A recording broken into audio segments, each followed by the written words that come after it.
to the second lesson of third module, which is on thin walled cylindrical pressure vessels. In fact, this is thin walled pressure vessels part 2. In the last lesson we had discussed about the cylindrical pressure vessels, and in this lesson we are going to discuss some more aspects of pressure vessels. Well, so this is thin walled pressure vessels part 2, which is the application of stress and strain. Well, it is expected that once one goes through this particular lesson, it will be clearer, or the concept of stress and strain, one will be able to understand the concept of stress and strain in a spherical pressure vessel.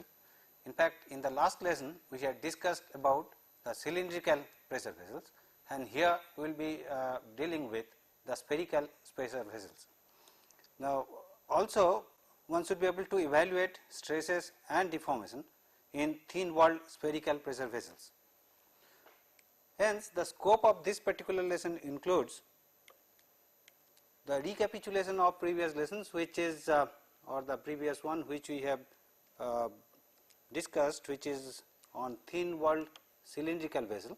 Now, here we will be dealing with the spherical vessels, and we will be deriving the formulae for evaluating stresses and strain in spherical vessels, which is subjected to internal pressure.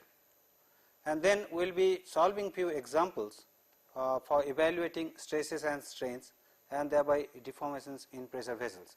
And these examples we will be looking into both in terms of cylindrical pressure vessels as well as the spherical pressure vessels, which we will be dealing with today on especially on this particular lesson.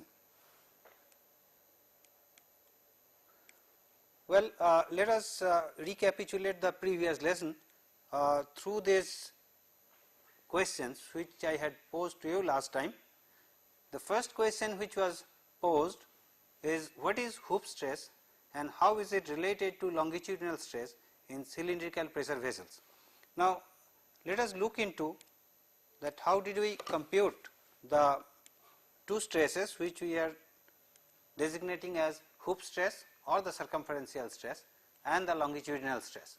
Now, circumferential stress, if you remember, in the cylindrical pressure vessels we said that along the circumferential direction, that means if we take the free body of half of the cylindrical vessel, then the stress which is acting, which is denoted over here, let us call that this resulting force is P, which is a function of the stress sigma 1 multiplied by the area, which is the thickness times the length which we are taking, which we had called as L. So, sigma 1 times T is the thickness times L is the force that is acting, and the internal liquid which is exerting pressure on this particular surface, if we say that the radius of this particular cylinder is R, then if internal pressure is P, P times twice R times L is the total force that is being exerted by the content, and if we equate these two, P twice R times L is equals to sigma 1 times T times L, and twice of that you have both these two values, which gives up sigma 1 as equals to L gets cancelled as P R by T, and this we had seen last time, and this we have called as circumferential stress or hoop stress. Also, in the longitudinal direction, if we call the stress as sigma 2, now on this surface the content is exerting pressure, which is capital P, which is small p is the pressure times area, and on this periphery on the wall that is stress sigma 2 multiplied by the area will give the force. Now, if we take the equilibrium of this, which is P times A, which is pressure P times pi R square, is equals to twice pi R T times sigma 2. Hence, from here we get R square R cancel, pi gets cancelled, sigma 2 is equals to P R by twice T. and this is called as the longitudinal stress or the axial stress. Hence, from these two expressions, as you can see that we have sigma 1, which is hoof stress, sigma 1 is equals to P r by T, and sigma 2 is equals to P r by twice T. Now, sigma 1 is called as the longitudinal, the circumferential stress or the hoop stress, and sigma 2 is known as the longitudinal stress or the axial stress. Hence, sigma 2 is nothing but equals to sigma 1 by 2. So, the relationship between the hoop stress and the longitudinal stress, then we can call it as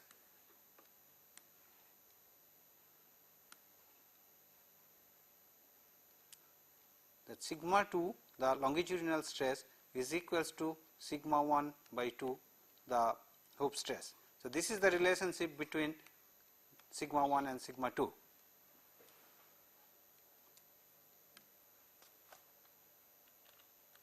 Now, the second question posed was, what is the value of in plane shear stress? Now, this particular term is important, that in plane shear stress in this cylindrical pressure vessels. Now, let us look into with reference to the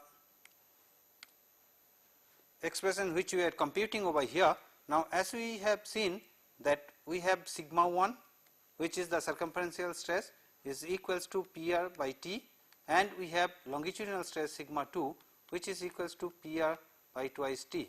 Now, on this surface, if we take a small element on which we plot this sigma 2 and sigma 1, this is sigma 1 which is in the circumferential direction, and this is sigma 2 which is in the longitudinal direction. We have computed the values. Now, let us say the sigma 2 is in the x direction. So, let us call sigma x as sigma 2 and sigma y as sigma 1. Now, if we plot these traces in Morse circle, then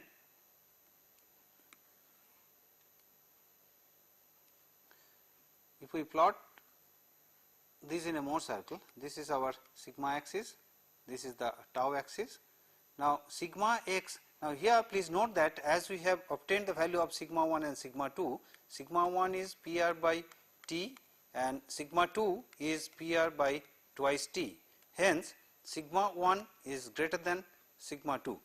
So, if we plot these values of sigma, since there are no shearing stresses in this, so the point of sigma x and tau, sigma x is here, which is sigma 2, and sigma y is greater than sigma x, and this is sigma 1, and tau being 0.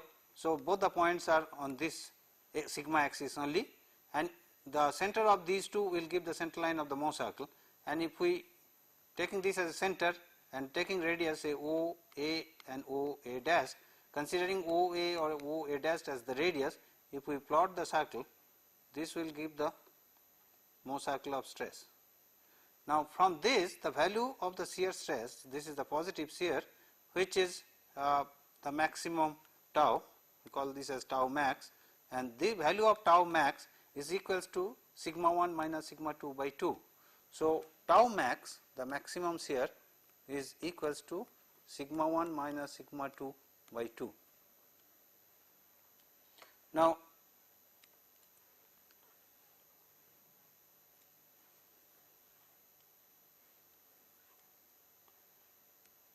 sigma 1 minus sigma 2 by 2, sigma 1 is equals to P r by T. So, half of P r by T minus P r by twice T. Hence, this is equals to P r by 2 T. So, P r by 4 T. So, this is the value of in plane shearing stress.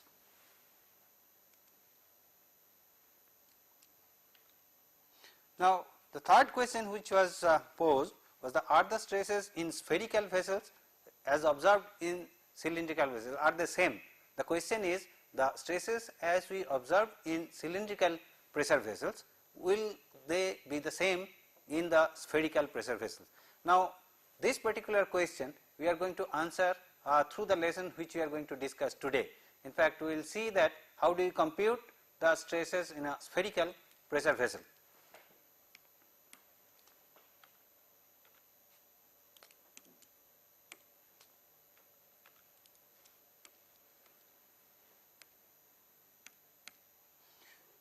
Now, before we really go into the discussion for the spherical pressure vessel, these aspects which we had already looked into for the pressure vessels, these terms you are acquainted with, that pressure vessels are the closed structures which contain the liquid or gas under pressure. In fact, these aspects we had already seen in the previous lesson, and we had called the vessels as the thin walled vessels, where the thickness of the wall is comparative in comparison to the other dimension is much less, where R by T ratio, R is the radius of the vessel to the thickness of the wall. If it is more than 10, then we call those kind of vessels as thin walled vessels, because the stress distribution across the thickness is negligibly small, and we assume that same stress exists, or the stress distribution in the vertical direction is 0. Hence, we call those kind of pressure vessels as the thin walled vessels. And also, for stresses to exist in these kind of vessels, the internal pressure must be greater than the external pressure, otherwise we will experience different kinds of problems in such vessels. So, the internal pressure must be more than the external pressure. Now, also we had looked into these aspects, that analysis is based on the effect of internal pressure only, and we are neglecting the other effects such as effect of the external loads and the weights of the content and the container weight. So, these aspects we are neglecting, and basically we are simplifying our analysis on the presumption that the stresses that is being induced in the vessel is primarily because of the pressure that is being exerted by the content of the container. And lastly, the analysis of such vessels for elastic deformation needs the application of generalized Hooke's law. Now, as you have seen that when the containers are subjected to pressure from inside by the content, the liquid content or the gaseous content, now the vessels are subjected to tensile stresses. So, we are computing stresses as a function of the internal pressure, and once we get these stresses, then we can compute strain utilizing or using the generalized Hooke's law, from which we can compute the deformation in the vessels. Well, let us look into the aspects that how do you compute now the stresses in a spherical vessel. Now, this is the one which shows a spherical vessel which is different than the cylindrical vessels, as you can realize from the previous lesson. In the previous lesson we had discussed a cylindrical vessel which is one dimension is substantially long in comparison to its cross sectional dimension, and thereby we had stresses in the circumferential direction as well as in the longitudinal direction. In this particular case, the spherical vessel is uniform everywhere, having same radius with respect to the center. So, the distribution, if we cut across the sphere through the center, at any orientation if we pass the plane, we will get similar type of situation for spherical vessels. So, in that sense, spherical vessel is little different from the cylindrical one. Now, let us look into how do you compute the stress from the internal pressure. Now, this is the cross section. If we cut across the vessel through the center, then this is the plan of this spherical vessel. Now, the pressure which is exerted by the content inside is P, and let us say with respect to the center, the internal radius is Ri and the external radius is R outer. So, R outer and R inner are the radii to radii, and P is the internal pressure being exerted by the content. Now, as I had told you last time that the thickness of this container is so small that practically R outer we take equivalent to R inner, and we define by one radius which is R, which is the internal radius of the vessel. And the same aspect or the same concept holds good in this particular case also, that the thickness of the cylinder or thickness of the sphere being small, the radius, the internal radius of the spherical vessel is equivalent to the outer radius, and we deal with only one radius, which is the internal radius. So henceforth, for all calculations we will deal with the internal radius only.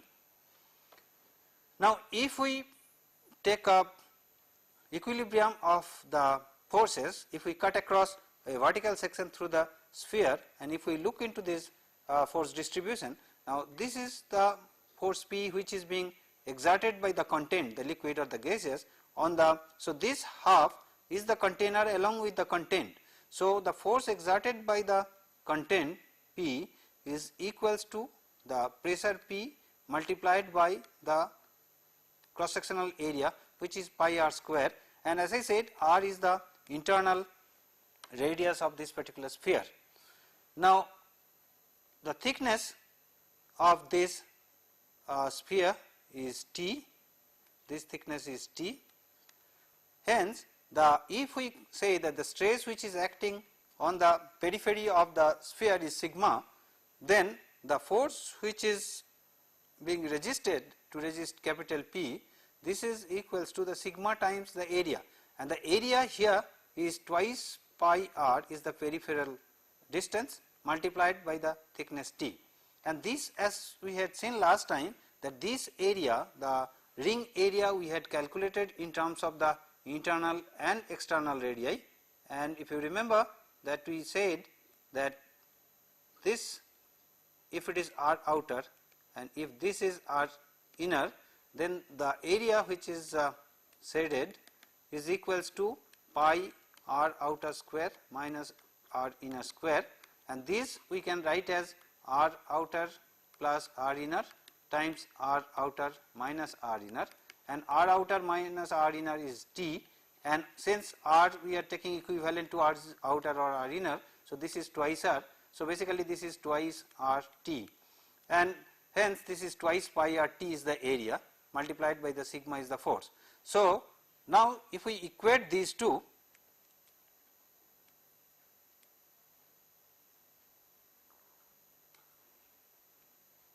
if we equate the two forces, then we have sigma is the stress multiplied by twice pi r T is the area. So this is the force, resistive force. This is equals to P times pi r square. Hence from this we get that pi gets cancelled, r square gets cancelled. So sigma is equals to P r by twice T. Now here in this particular case we have only this stress which is acting everywhere, since in a sphere wherever we take a section through the center of the sphere we get identical situation, which is a little different from the cylindrical form.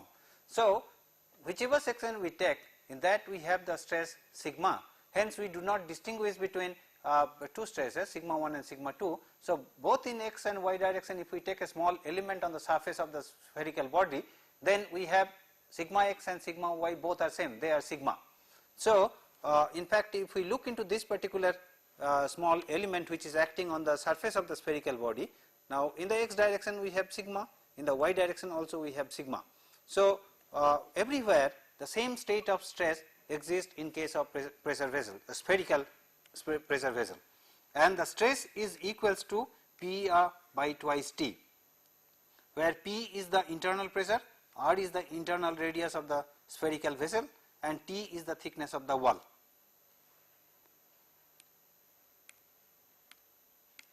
Now so we say that the wall of pressurized spherical vessels, this is important, that the wall of pressurized spherical vessels is subjected to uniform tensile stresses in all directions.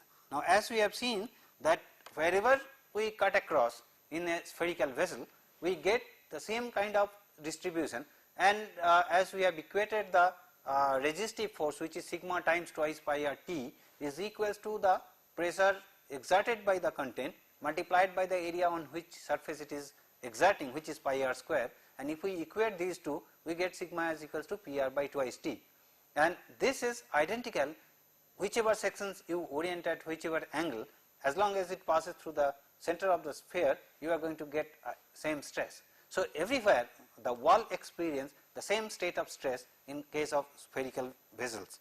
So the wall of pressurized spherical vessels is subjected to uniform tensile stresses in all directions. Okay, so this is what is the difference between the cylindrical pressure vessels and the spherical pressure vessels, and that was the question which was posed last time, that will you get the same stresses in case of spherical vessels as we get in case of cylindrical pressure vessels. Now the answer to this is that it's not really the same as we get in case of cylindrical pressure vessels. Cylindrical pressure vessels being different in form in comparison to the spherical pressure vessels. In case of cylindrical pressure vessels, you get the axial stress, the longitudinal stress, as well as the circumferential stress. Now in this particular case, the section, since it is identical everywhere the same state of stress exists, and thereby the same amount of tensile stress exists in case of spherical vessels. Well, now let us look into some of the examples of cylindrical and spherical vessels. Now this is the example which in fact I had discussed last time, but the last part of it I like to emphasize once again, so that we know that what is the change in the diameter of the cylinder which is being caused by the internal pressure. Now if you remember, the values which we had calculated last time was the value of sigma 1 was equals to PR by T, and this we had computed as 150 MPa, which is P as 1 megapascal, R was 1500, and T is the thickness, which is 10. We had value of sigma 1 as 150 MPa, and the value of sigma 2 which we had obtained was half of this, which is PR by twice T, and this is equals to 75 MPa. Now based on this we had computed the strain epsilon 1, and as I have told you that we need to use the generalized Hooke's law to compute the strains from the stresses. So we have computed sigma 1 and sigma 2. Sigma 1 is the circumferential stress or the hoop stress, and sigma 2 is the longitudinal stress. Sigma 2 is acting in the x direction, let us call sigma x as sigma 2 and sigma y as sigma 1. Hence from this, if we like to compute the strain using generalized Hooke's law, strain epsilon 1 will be sigma 1 by E minus mu times sigma 2 by E. Hence sigma epsilon 1 we can write as sigma 1 by E minus mu times sigma 2 by E. So the strain in terms of stresses, and the values which we had obtained corresponding to these, if we substitute the value of sigma 1, sigma 2, mu and E, this comes out to be 0.63775 into 10 to the power minus 3. So this is the value of strain. Now what happens is that when this is being pressurized, the peripheral size of the cylinder expands. So there is a change in the radius or the diameter. Now if we assume that there is an extension of delta in the radial direction, then we can write down the strain epsilon as equals to, which is in the peripheral direction, as twice pi times r plus delta minus twice pi r divided by twice pi r. Now twice pi r plus delta is the extended periphery minus twice pi r. Twice pi r is the distance of the length of the original periphery of the cylindrical vessel divided by twice pi r, which is original one. This is equals to delta by r. So this strain, which is also in the circumferential direction, we call this as epsilon 1. So epsilon 1 also is equals to delta by r, where delta is the extension in the radius. So we can evaluate the value of delta, which is equals to epsilon times r, and epsilon is 0.6375 into 10 to the power minus 3 multiplied by r is 1500, and this gives us a value of the delta which is equals to 0.956 millimeter.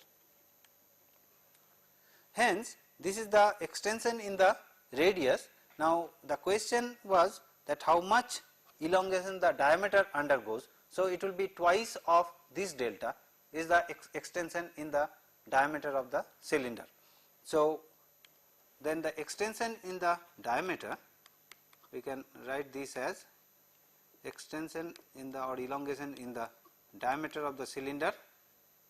This is equals to twice delta, which is equals to 1.912 millimeter, and this is the answer of the question which was discussed last time. So this was a cylindrical steel pressure vessel is subjected to an internal pressure of 1 megapascal. Radius of the cylinder is 1500 millimeter and the thickness of wall is 10 millimeter. Now last time we had computed the values of hoof stress, which is the circumferential stress, and the longitudinal stresses in the cylinder, and now we have calculated the change in the diameter of the cylinder, which is being caused by this internal pressure. Well, now let us look into an interesting problem, which is which may be explained in this, that an aluminium wire, please note that an aluminium wire is stretched taut across the diameter of a steel cylindrical pressure vessel. Now we have a cylindrical pressure vessel, and here we have one aluminium wire which is taut across the diameter. So this is the aluminium wire, and this is taut across the diameter of this cylindrical vessel. Now the diameter of the vessel is 2000 millimeter, the diameter is given as 2000 millimeter, and the thickness of the vessel is 10 millimeter. Now if the vessel is pressurized to 1 megapascal and at the same time the temperature drops 50 degrees centigrade, then what stress would develop in the wire? So we have pressure from inside which is being exerted at a pressure of 1 megapascal, and also the whole assembly is undergoing a change in the temperature which is drops 50 degrees centigrade. Now also please note that the deformation of the cylinder, which is caused by the wear because of the pull by the wear, the aluminium wire is connected to the cylinder. Now if the wire is under compression or tension, it is going to deform the cylinder. Now the deformation of the cylinder because of the change in this wear, tension or compression, that is neglected. Now if we do that, and also one point is to be noted that both the elements like the aluminium wire and the steel pressure vessels, both are undergoing change in temperature simultaneously. So if this happens, then what will be the stress in the wear? Now let us look into this particular example. Now first let us compute the value of what happens in the wear because of the change in the temperature. Now mind that both the aluminium wire and the vessel, they are undergoing change in the temperature, and at the same time because of the content inside the vessel, it is exerting pressure on the wall, and because of that the aluminium wire will be subjected to a tensile pull. Now let us see what happens if there is a drop in the temperature. Now this we have seen in the previous lessons in the analysis of strain, where because of the change in the temperature we had looked into that what happens in a structural system. Now let us say this is the aluminium wire which is taut in the steel vessel. This is the aluminium wire. Now to evaluate the effect of the change in the temperature, what we can do is that we can release this wire from the vessel. That means if we delink the wire from the vessel and allow the wire to undergo the changes. Now since the temperature drops here, so there will be contraction of the aluminium wire. Now let us say the free contraction that happens in case of aluminium, say this is the original length of the aluminium wire which is across the diameter, and that is equals to 2000 millimeter. Now let us assume that because of the change in the temperature it undergoes deformation, and this is the decrease. Now the decrease in the length of the wire delta in the aluminium wire will be equals to alpha, the thermal expansion, times delta T times the length. Now, the coefficient of thermal expansion of aluminum is given as 23.4 into 10 to the power minus 6. So, 23.4 into 10 to the power minus 6 times the temperature drops by 50 degree to 50 degree centigrade. So, there will be contraction in fact times length, which is 2000. So, this gives us a value of 2.34 millimeter.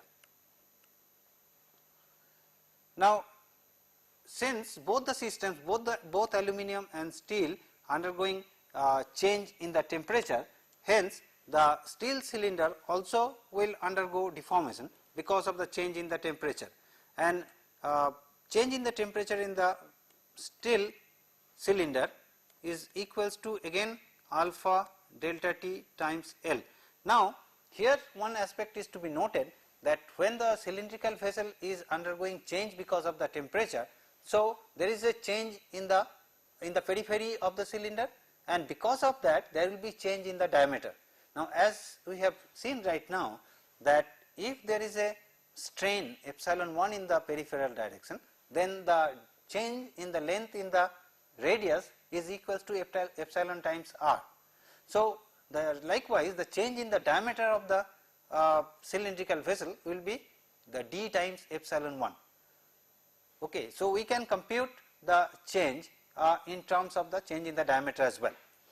So, in the steel vessel, then in the diametral dimension, the change will be alpha delta T L, which is equals to alpha is 11.7 in case of steel, delta T is into 10 to the power minus 6 times delta T is 50 times L is again 2000. So, this is the deformation in the steel cylinder diameter, or the diameter of the steel cylinder undergoes deformation of this much, which is equals to 1.17 millimeter. Now, had we have discussed this particular problem exclusively from the evaluation of strain and thereby the stresses from thermal point of view, if you remember that we had taken down the compatibility. Compatibility is this, that the aluminum wire is undergoing contraction by 2.34 millimeter, steel is undergoing a contraction by 1.17 millimeter. So, there is a gap of 1.17 millimeter between these two. So, we try to pull the aluminum and we try to compress the steel, so that they come to a common place, and thereby we evaluate the compatibility and then the corresponding equilibrium equation. But in this particular problem, it has been stated that because of the change in the aluminum wire, because of the induction of the stresses, because of these thermal changes, the cylinder is not going to deform. So, only the aluminum wire has to be stretched and put back in its original position. Now, as we have seen in this particular example now, or from this evaluation, that the aluminum contracts by 2.34 millimeter, whereas the steel contracts by 1.17 millimeter. So, this balance of 1.17 millimeter, 2.34 minus 1.17, this aluminum wire has to be pulled and then get connected with the cylindrical vessel. So, in the process, the aluminum wire will be subjected to a tensile pull to the tune of the extension of 1.17 millimeter. So, the extension that has to be applied to the aluminum wire is equals to 2.34 minus 1.17 millimeter, which is equals to 1.17 millimeter. Now, this is the first part of it. This is because of the temperature. Let us keep this in mind, that the aluminum wire is subjected to a tensile pull, wherein we will have to apply an extension of 1.17 millimeter. Now, if we try to compute that what is the change that is necessary for pressure for the as the cylinder is undergoing internal pressure, it will be exerting pressure on the wall is subjected to tensile stress, and because of the stresses, the circumferential hoop stress and the longitudinal stress, there will be change in the diameter. Now, let us look into how much change it undergoes because of these pressures. Now, the pressure sigma 1, which is circumferential pressure, which is equals to PR by T, which is evaluated in this particular problem as equals to 1 is the pressure, R is 1000 because diameter is 2000 millimeter, by T is 10, which is equals to 100 megapascal. And sigma 2, the longitudinal stress, is equals to PR by 2T, which is equals to sigma 1 by 2, which is equals to 50 MPa. So, these are the values of sigma 1 and sigma 2, the hoop stress and the axial stress, the hoop stress and the axial stress. Now, the circumferential strain, because of these stresses, circumferential strain, this is we have called as epsilon 1 in terms of sigma 1. This is equals to sigma 1 by E minus mu sigma 2 by E. This is the circumferential strain, and E is given as 200 gigapascal. So, this is equals to sigma 1 is 100 MPa. So, 100 divided by 200 into 10 to the power 3 megapascal minus mu is given as 0.3, this multiplied by sigma 2, which is 50 megapascal, divided by E, which is 200 into 10 to the power 3. Now, if we evaluate these values, this comes as 0.5 into 10 to the power minus 3 minus this gives you 0.075 into 10 to the power minus 3, and so this is equals to 0.425 into 10 to the power minus 3. So, this is the strain that it is undergoing in the circumferential direction. Now, as we have seen in the previous example, that due to the circumferential strain, there will be change in the diameter, which is equals to d times this strain. So, the change in the diameter delta is equals to epsilon 1 times d, which is equals to 0.425 into 10 to the power minus 3 times 2000. So, this is equals to 0.85 millimeter. So, if you look into that, we have two kinds of extension that we have obtained now in the wear. In the first case, we had the extension that is occurring in the aluminum wear because of the drop in the temperature, that extension that is being exerted on the wear, because aluminum wear is contracting more in comparison to the steel, hence it is subjected to a pull, and that extension is coming as 1.17 millimeter because of the change in the temperature. Now, subsequently, as we have looked into now, that because the cylindrical vessel is subjected to internal pressure, so it is undergoing another extension in the diameter direction, which is equals to 0.85 millimeter. So, the total extension that the aluminum wear will be subjected to is 1.17 plus 0.85 millimeter.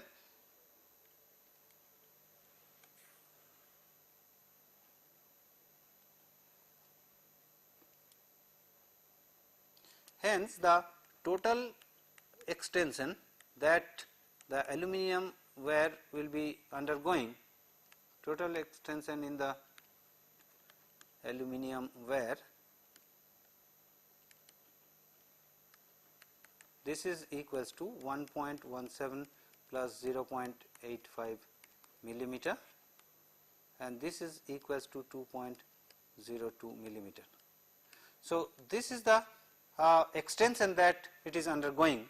So, this is the extension, and the strain in the aluminum wear is equals to strain in the aluminum wear, this is equals to 2.02 divided by 2000 is the initial length. So, extension by initial length is the strain in the wear, and the stress thereby in the aluminum wear.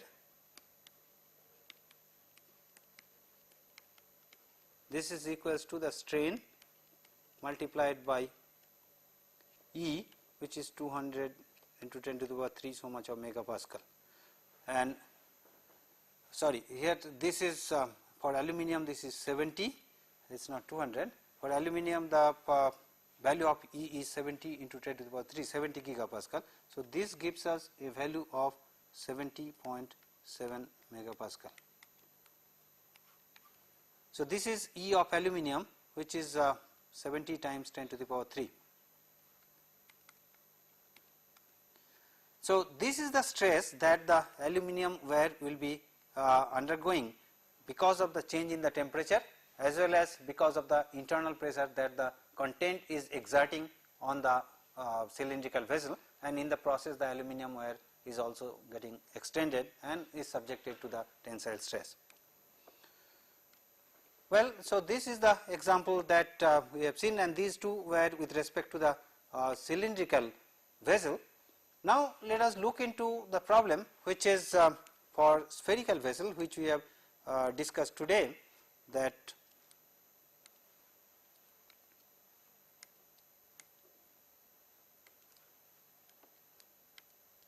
now a rubber ball is inflated to a pressure of 80 kilopascal, and at that pressure the diameter of the ball is 208 millimeter, and the wall thickness of this ball is given as 1.2 millimeter. The rubber has the modulus of elasticity as 3.5 MPa and mu is equals to 0.45. So, we will have to evaluate that what is the maximum stress, determine the maximum stress and strain in the ball. So, this is a rubber ball which is inflated to a pressure of 80 kilopascal, and the diameter in that inflated position is 208 millimeter. Now, we got to compute the value of maximum stress and the strain in the ball. Now, this is a problem of spherical vessel. Now, let us look into that. If we like to compute the values of the stresses, then how it comes to. Now, in this it is given that the spherical ball is subjected to a pressure which is equals to 80 kilopascal, okay, which is 80 to 10 to the power minus 3 megapascal. If we write down everything in terms of megapascal, which is Newton and millimeter, so it will be easier because all dimensions we write in terms of Newton and the millimeter. So, the pressure, internal pressure given is P as equals to 80 into 10 to the power minus 3 megapascal, and at that pressure the ball has a diameter of 208 millimeter, and the thickness of the ball is 1.2 millimeter. The wall of that ball is 1.2 millimeter, and the value of the E, the modulus of elasticity of the material, is given as 3.5 MPa, and the value of the Poisson's ratio mu is equals to 0.45. Now, we will have to compute the value of maximum stress and thereby the maximum strain. Now, as we have seen in case of a spherical vessel, the stress sigma is equals to PR by twice T. This is the stress that it gets subjected to. Now, here P is given as 80 into 10 to the power minus 3, so much of megapascal, times radius. Now, diameter is given as 208 millimeter. So, radius is 104 millimeter divided by 2 into 1.2, so much of MPa, and this value comes as 3.47 MPa. Now, as we have seen that when we try to compute the strain, if you remember, as we were discussing, that in the spherical form on the surface, if we take a small element and if we write down the stresses, that we have sigma x and sigma y, and in this particular case both sigma x and sigma y are sigma. So, in terms of the generalized Hooke's law, if we try to write down the value of strain, strain is equals to, let us say, epsilon x we write as the strain, which is equals to sigma x by E minus mu times sigma y by E. Now, in this particular case both sigma x and sigma y, this is the value sigma. So, this is equals to 1 minus mu divided by E times sigma is the strain. So, the stress we have already computed. So, the value of the strain which we get, this is the maximum stress that the wall will be subjected to. So, in terms of that maximum stress, if we compute the strain that the wall will be subjected to is as a function of that particular maximum stress, and which is given by this expression, that epsilon is equals to 1 minus mu by E times sigma. Now, this is equals to mu is 0.45. So, this is 1 minus 0.45 divided by E is 3.5 times 3.47. So, this is the value of the strain, and this comes as equals to 0.545. So, then the value of stress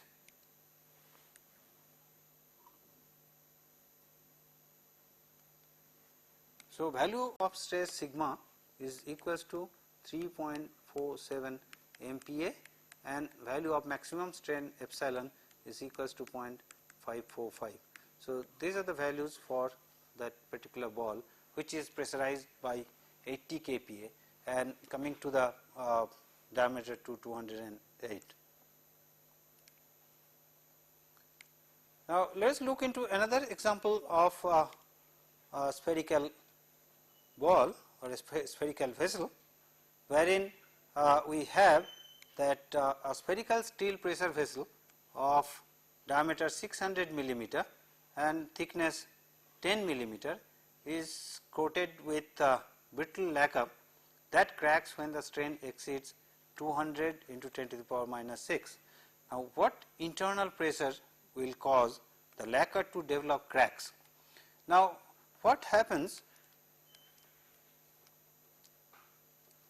Now, if we have a spherical vessel or a container, now many times for looking into that how much, as we had seen that in case of measuring the strain on a particular stressed body, we fix up the strain gauge so that we can acquire the strain data from the surface. Now, many times what is done in such vessels like cylindrical vessels or spherical vessels, on the surface of these vessels we put some coating which we call as a brittle coating. Now, when internal pressure is exerted on such vessels, the surface undergoes strains and thereby the stresses, and because of such strains, because of such expansions, now the coating which is put on the surface of the vessels, they being brittle, they undergo crack.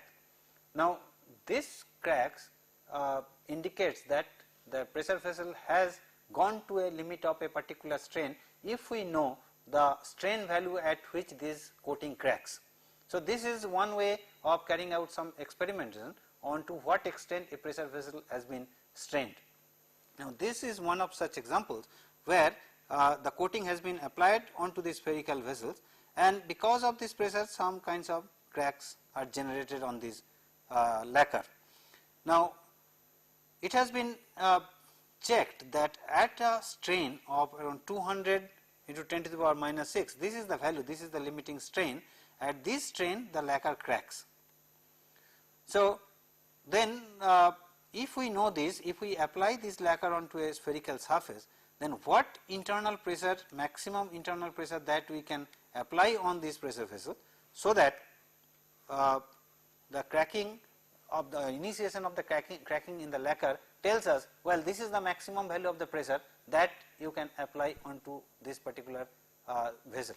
So, we can carry out the experiment, we keep on applying the pressure. As soon as we see that there is generation of the crack, we say, well, this is the maximum value of the pressure that can be applied, and that we can compute numerically through this example. So, here the vessel has a diameter of 600 millimeter and a thickness of 10 millimeter, and the value of E is 205 GPa and mu is 0.3.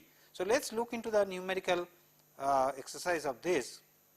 Then what we have is the diameter of the vessel as equals to 600 millimeter, then we have thickness of this vessel as 10 millimeter, and it is given that the limiting strain epsilon is equals to 200 into 10 to the power minus 6.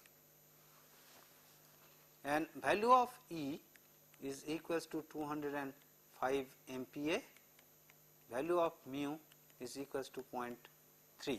So, these are the values indicated. Now, we will have to find out the value of pressure at which the lacquer starts cracking. Now, as we know, in case of spherical vessel, the stress sigma is equals to PR by twice T. So, this is equals to, now P is unknown to us, R is diameter is given as 600 millimeter. So, this is 300 divided by 2 times thickness is 10. So, this gives us a value of 15 P. So, this is the value of the stress sigma. Now, as we know, the strength is equals to sigma x by E minus mu sigma y by E, and here sigma x and sigma y is the same, which is equals to 1 minus mu times sigma by E. This is the value of the epsilon, the strength, and this is equals to 1 minus mu is 0.3 times sigma is 15 P divided by E. Now, as it is said that the lacquer cracks at a strain of 200 into 10 to the power minus 6. So, that is the limiting value of the strain. The strain that it can take, the lacquer can take a strain of 210 to the power minus 6, beyond which it cracks. So, that is the limiting value, and if we calculate the value of pressure corresponding to that, and if we limit our pressure below that, then it will not be strained to the extent as we desire. So, keeping this epsilon as equals to 200 into 10 to the power minus 6, this is equals to, this is 0.7 times 15 P divided by E is 205, sorry, this is not megapascal, this is gigapascal. So, 205 into 10 to the power 3. So, this gives us the value of P, and from this if we compute P, which is equals to 200 into 10 to the power minus 6 into 205 into 10 to the power 3 divided by 0.7 into 15, and this gives us a value of 3.905 MPa. So, this is the value of the pressure to which if we allow this much of pressure within that particular vessel, then the strain will be up to a limit of 200 into 10 to the power minus 6. Well, let us look into another problem, another example of this particular category, where we have the spherical vessels. A spherical weather balloon is made of 0.2 millimeter thickness fabric, and that has a tensile strength of 10 megapascal, and the balloon is designed to reach an altitude where the interior pressure is 2000 pascal above the atmospheric pressure. You will have to find out what is the largest allowable diameter of this particular balloon. So, it is the thickness of the balloon is 0.2 millimeter, and the tensile strength of the fabric has 10 megapascal. So, if we look into the stress in this particular balloon, now sigma is limited to 10 megapascal, that the fabric can withstand a tensile strength of 10 megapascal. The thickness of the fabric is 0.2 millimeter, and the pressure to which this is applied is 2000 pascal. Now, we will have to find out that what is the largest diameter of this particular balloon that we can adopt. Now, again, as we know that sigma is equals to PR by twice T. Now, it is the permissible stress is equals to 10 MPa. So, this is equals to sigma we can allow to up to an extent of 10 MPa. So, this is equals to 2000 pascal into 10 to the power minus 6, so much of megapascal times R divided by 2 times 10, and this gives us a value of R which is equals to 2000 millimeter. Hence, the diameter of the balloon will be equals to 4 meters. So, this is 2 meters. So, diameter of the balloon that we can adopt is equals to 4 meter. So, as we can see here that the limiting stress which is given for the fabric with which the balloon is composed of is given as 10 megapascal. So, that is the maximum amount of tensile stress that can be applied onto the fabric, and fabric has a thickness of 0.2 millimeter. So, if we apply the internal pressure in 2000 Pascal and then we try to apply the pressure, then we try to find out that to what extent we can go for what diameter of the balloon, and as we can see that we can go up to a diameter of 4 meter for such problem. Well, let us summarize then that what we have learnt in this particular lesson is that we have learned the concept of stresses and strain in thin walled spherical pressure vessels, and we have seen, in fact in the previous lesson we had introduced the concept of cylindrical pressure induced in a cylindrical pressure vessel. Here we have seen the stresses induced in spherical pressure vessels, and now you are in a position to compare that how the stresses get induced because of the internal pressure of the content, either the liquid or the gas, for which the vessel is subjected to the stresses. Then evaluation of deformation using generalized Hooke's law. Well, again and again, as I am saying, that we are computing the value of the stresses on the pressure vessel surface, which are sigma 1 and sigma 2 in case of cylindrical pressure vessel, and sigma which is uniform everywhere in case of spherical pressure vessel. And once we compute the values of these stresses, then we can compute the value of strain based on these stresses, and these strains can be computed using the generalized Hooke's law, which is sigma by E minus, or sigma x by E minus mu times sigma y by E. So, based on that you can compute the value of the strain at any point based on the stresses. Also, we have seen some examples to evaluate stresses, strains and deformation in thin wall pressure vessels, both in terms of cylindrical and spherical.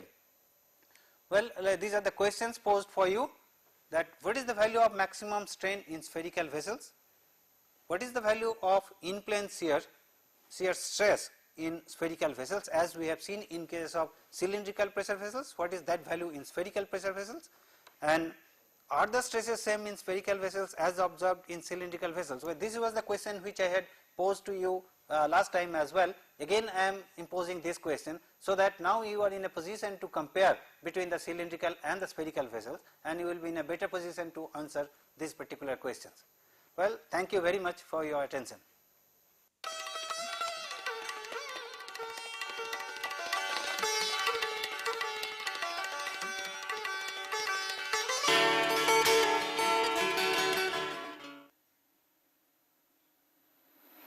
Welcome to the third lesson of module 3, which is on thin walled pressure vessels, and we have looked into some aspects of thin walled pressure vessels in the last two modules, or two last lessons in fact, and in this particular lesson we are going to look into some more aspects of thin walled pressure vessels. So, this is on thin walled pressure vessels part 3, which is of course the application of stress and strain.